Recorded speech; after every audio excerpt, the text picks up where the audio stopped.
जय हिंद दोस्तों जनरल साहब ने उठाई ओआरओपी पर प्री मैच्योर रिटायरी के लिए आवाज। उल्टा जवानों ने कर दिया ट्रोल।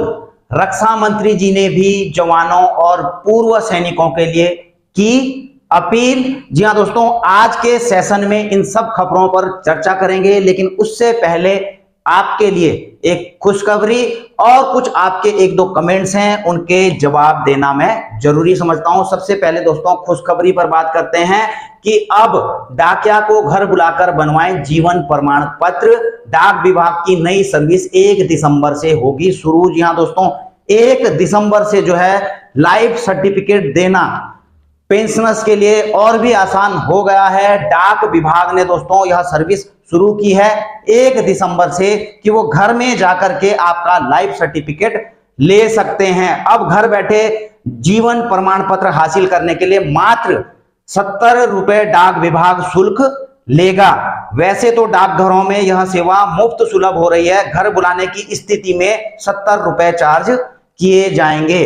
जी हाँ दोस्तों, तो ये डाक विभाग का एक अच्छी और नई पहल है। और दोस्तों आप देख रहे होंगे इसके अलावा लाइफ सर्टिफिकेट से संबंधित आपको पता ही है कि जो भारत सरकार की डिजिटल इंडिया मुहिम के तहत जो आजकल डिजिटल लाइफ सर्टिफिकेट लेने की उनकी 2.0 की मुहिम चल रही है, उसके तहत जो है आप देख रहे हैं तो पंजाब नेशनल बैंक ने भी जो है यह कैंपेन लगाए हैं, जिसमें उन्होंने 2.38 लाख का डिजिटल लाइफ सर्टिफिकेट लिया है। उसी प्रकार से दोस्तों स्टेट बैंक ऑफ इंडिया ने भी जो है 51 शहरों में 251 लोकेशन में जो है 7.68 लाख डिजिटल लाइफ सर्टिफिकेट लिए हैं। और इसके अलावा भी दोस्तों अन्य बैंकों ने जो है इसमें अपना पार्टिसिपेशन दिया है। और एक दो कमेंट्स हैं दोस्तों कि सर पापा के एरियर के 2 किस्त मिल गए थे, 2 नहीं मिले थे, तो क्या वो 2 किस्त मिल जाएंगे? पापा की डेथ हो गई थी सितंबर में। जी हाँ दोस्तों, कुछ पेंशनर्स ऐसे हैं कि उनको ओआरओपी की किस्तें मिलते मिलते जो है उनका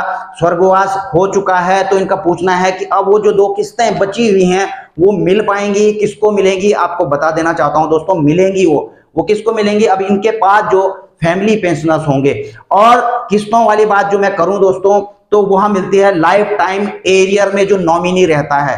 और इस पर्स में दोस्तों आपने देखा होगा एक कॉलम नॉमिनी का, उसमें एलटीए आपको नियुक्त करना पड़ता है। हालांकि दोस्तों मुझे 1-2 बार पेंशनर्स की तरफ से यह भी डिमांड आई थी कि आप एलटीए के ऊपर एक वीडियो बनाएं, ताकि जो है वहां पर पता लग सके कि किस किस को नॉमिनी वहां पर नियुक्त कर सकते हैं और उन नॉमिनीज को क्या पैसा मिलेगा, कौन सा वाला पैसा मिलेगा। तो दोस्तों जब भी मुझे कुछ और समय मिलेगा तो मैं आपके लिए वह वीडियो भी लेकर के आऊंगा कि आपने जो है लाइफ टाइम एरियर में अपना नॉमिनी कैसे करके अपॉइंट करना है इस पर्स में लॉगिन करके।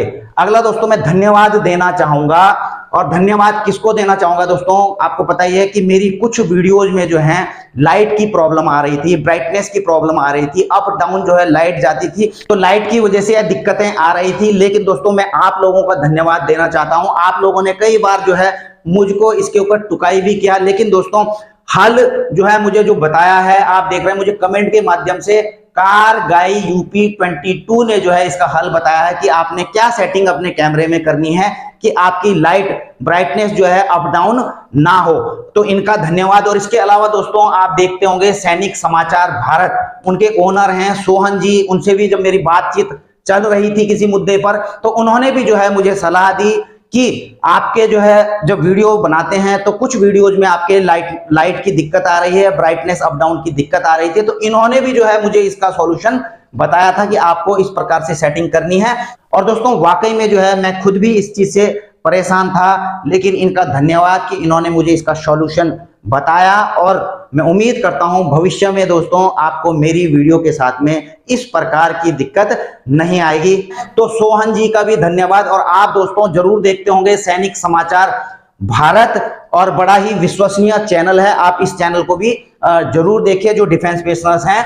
और इसके अलावा दोस्तों आगे बढ़ते हैं। अब रक्षा मंत्री कार्यालय से दोस्तों 2 ट्वीट हुए हैं। सबसे पहले जो है किसी भी राष्ट्र की जिम्मेदारी होती है कि वह अपने सुरक्षा करने वाले सैनिकों के वेलफेयर का ध्यान रखें। हमारे जो पूर्व सैनिक हैं जिन्होंने अपने जीवन का एक अच्छा खासा हिस्सा इस देश की सेवा में गुजार दिया, उनकी देखभाल की जिम्मेदारी सरकार की है। और दोस्तों यह कहा है रक्षा मंत्री जी ने कि जो पूर्व सैनिक हैं उनकी जिम्मेदारी, उनकी देखभाल की जिम्मेदारी सरकार की है, इस देश की है। और दूसरा ट्वीट दोस्तों इन्होंने किया था कि वैसे तो ऊपरी तौर पर देखकर कोई भी यह कह सकता है कि सैनिकों का आपकी वेल्थ जनरेशन में कोई विजिबल रोल नहीं है, क्योंकि एक सर्विंग सोल्जर आपके यहां काम तो करता नहीं है, आप अपना वेल्थ क्रिएशन का काम कर रहे हैं और सैनिक देश की सुरक्षा करने का काम कर रहे हैं रक्षा मंत्री।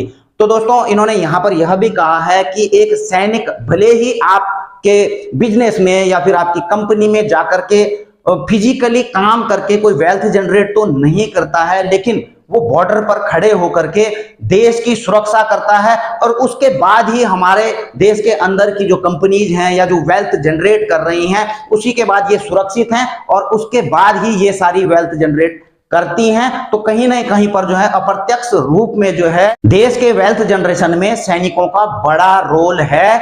अगर देश सुरक्षित रहेगा तो दोस्तों वेल्थ क्रिएशन भी होंगे। और ये दोस्तों ये सारी चीजें क्यों कही हैं ट्वीट में, मैं आपको बताता हूं। राष्ट्रीय जिम्मेदारी राजनाथ सिंह ने व्यवसायों से पूर्व सैनिकों के कल्याण का समर्थन करने का आग्रह किया। जी हाँ दोस्तों, रक्षा मंत्री जी कॉर्पोरेट जगत को संबोधित कर रहे थे और उन्होंने जो है यह अपील की है। और अपील क्या की है दोस्तों, आपको पता होना चाहिए। रक्षा मंत्री राजनाथ सिंह ने कॉर्पोरेट क्षेत्र से सशस्त्र बल झंडा दिवस कोष में उदारता पूर्वक योगदान देने और देश की संप्रभुता और अखंडता की रक्षा में अपना जीवन बिताने वाले बहादुर सैनिकों की भलाई सुनिश्चित करने की अपील की है। वह 29 नवंबर 2023 को नई दिल्ली में रक्षा मंत्रालय के पूर्व सैनिक कल्याण विभाग द्वारा आयोजित armed forces flag day fund corporate social responsibility conclave के दौरान कॉर्पोरेट प्रमुखों को संबोधित कर रहे थे। और इसमें उन्होंने कहा कि सेवानिवृत्त और सेवारत सशस्त्र बल कर्मियों को उनकी अद्वितीय वीरता और बलिदान के लिए आभार प्रकट करते हुए श्री राजनाथ सिंह जी ने कहा कि सैनिकों और उनके परिवार का कल्याण सुनिश्चित करना पूरे देश की सामूहिक जिम्मेदारी है। उन्होंने कहा कि देश कि सैनिक कठिन परिस्थितियों में अपना कर्तव्य निभाते हैं और साहस और तत्परता के साथ चुनौतियों से निपटते हैं। जी हाँ दोस्तों, आपको पता ही है कि armed forces flag day fund क्या है। Armed forces flag day fund आपको पता ही है दोस्तों, जब आप केंद्रीय सैनिक बोर्ड में जो है ऑनलाइन अपनी एप्लीकेशंस लगाते हैं, चाहे वो बच्चों के एजुकेशन के लिए है या बेटी की शादी के लिए है, इसके अलावा कई रिलीफ यहाँ से जो है मिलते हैं। तो वह पैसा दोस्तों, वह फंड कहाँ से आता है? वह फंड आता है दोस्तों armed forces flag day fund से।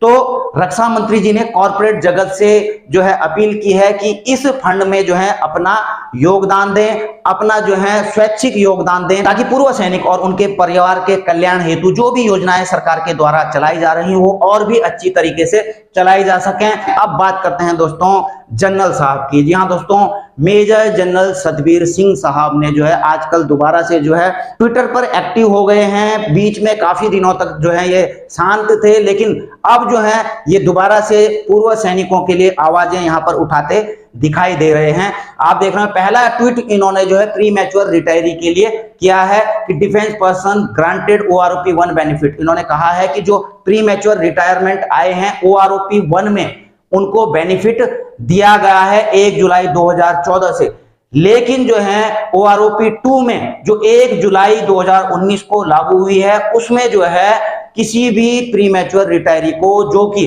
30 जून 2014 के बाद के रिटायरी हैं उनको इसका बेनिफिट नहीं दिया गया है। तो this is neither fair not justify.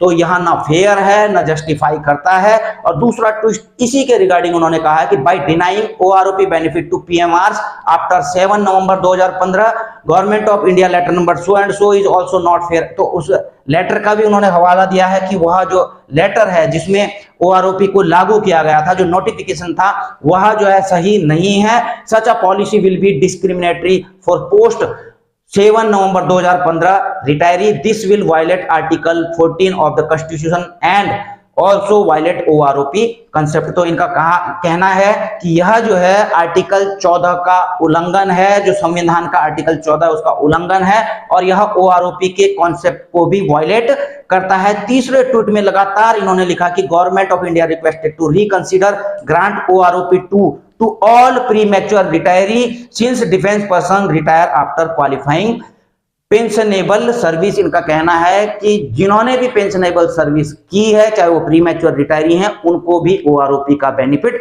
मिलना चाहिए। जी हां दोस्तों, और मिलना भी चाहिए, चाहे वो प्री मैच्योर रिटायरी हैं, चाहे वह ओआरओपी 1 के दायरे में है, चाहे 2 के दायरे में है, सभी को मिलना चाहिए क्योंकि उन्होंने अपनी क्वालिफाइंग सर्विस पूरी की हुई है। अब देखिए दोस्तों, इस पर रिएक्शन भी आना लाजमी था क्योंकि कई दिनों के बाद जो है जनरल साहब ट्वीट कर रहे थे और इस पर सबसे पहला रिएक्शन तो दोस्तों आप देख रहे हैं यहाँ पर इंडियन आर्मी अपडेट, इनका चैनल भी आप देखते होंगे, डिफेंस पेशनर्स का चैनल है, चलाते हैं, तो इन्होंने यहाँ पर इनको अप्रिशिएट किया है इनके ट्वीट को कि सर पीएमआर ज्यादातर ओआर ही होते हैं और पीएमआर को ओआरओपी 2 से बाहर कर देने से 40% जवान ओआरओपी के दायरे से बाहर हो गए हैं। इसका सबसे बड़ा नुकसान सिपाही से लेकर हवलदार तक हुआ है। इस पर आवाज उठाने के लिए धन्यवाद। तो इन्होंने धन्यवाद दिया है, लेकिन दोस्तों इस पर जो है कुछ ट्रोल भी किए गए हैं। पहले तो आप देख रहे होंगे इस पर जो है धन्यवाद दिया गया कि फॉर शोविंग गट्स फॉर पीबीओआर। पहले इन्होंने धन्यवाद दिया है जनरल साहब को, आपका धन्यवाद पीबीओआर के लिए, यह गट्स दिखाने के लिए, वंस अगेन थैंक्स। और इतने दिन यहां पर इन्होंने इनको ट्रोल किया है कि इतने दिन आपको जो ओआरओपी मिली थी वो अमाउंट खर्च हो गए हैं क्या, जो पीबीओआर की याद आ गई। तो इनका कहना है कि जो आपको ओआरओपी का अमाउंट मिला था क्या वह खत्म हो चुका है आपके पास में, जो कि अब आपको पीबीओआर की याद आने लगी है। चलो दोस्तों, जो भी है अपने अपने मत हैं, लेकिन दोस्तों जो भी हैं इन्होंने जो पॉइंट उठाए हैं बिल्कुल जायज हैं और प्री मैच्योर रिटायरी को भी ओआरओपी का लाभ मिलना चाहिए जो 30 जून 2014 के बाद आए हैं। लेकिन दोस्तों ऐसे ट्वीट से केवल जो है काम नहीं चलने वाला है। ट्वीट करने से अच्छा है दोस्तों आईएसएम के पास जो है काफी फंड हैं, वो जो है इस मुद्दे को जो है कोर्ट में उठा सकते हैं, क्योंकि दोस्तों मुझे नहीं लगता है कि यह मुद्दा पीएमआर का जो मुद्दा है वो कोर्ट से बाहर हल हो सकता है। इसको जो है कोर्ट के द्वारा जो है, जैसा कि ये कह रहे हैं कि आर्टिकल 14 का उल्लंघन है और जो है डिस्क्रिमिनेशन हुआ है जो 2014 से पहले के रिटायरी हैं और 2014 के बाद के रिटायरी हैं, तो कहीं ना कहीं पर यहाँ पर जो है भेदभाव हुआ है। अगर उनको मिल रहा है तो उनके बाद वालों को भी मिलना चाहिए और इस चीज को, इस पॉइंट को जो है कोर्ट के माध्यम से इस पर फैसला आ सकता है। इसलिए दोस्तों हमारी गुजारिश है कि आईएसएम इस पॉइंट को जो है कोर्ट के थ्रू लड़े ताकि सभी प्री मैच्योर रिटायरी का भी भला हो सके। इसी के साथ अपनी वीडियो यहीं पर समाप्त करता हूं और आपसे आग्रह है कि आपकी कुछ राय हो, आपके कुछ विचार हो तो आप कमेंट बॉक्स में जाकर के लिख सकते हैं। हम जल्द मिलेंगे नई वीडियो में नई जानकारी के साथ। जय हिंद, वंदे मातरम।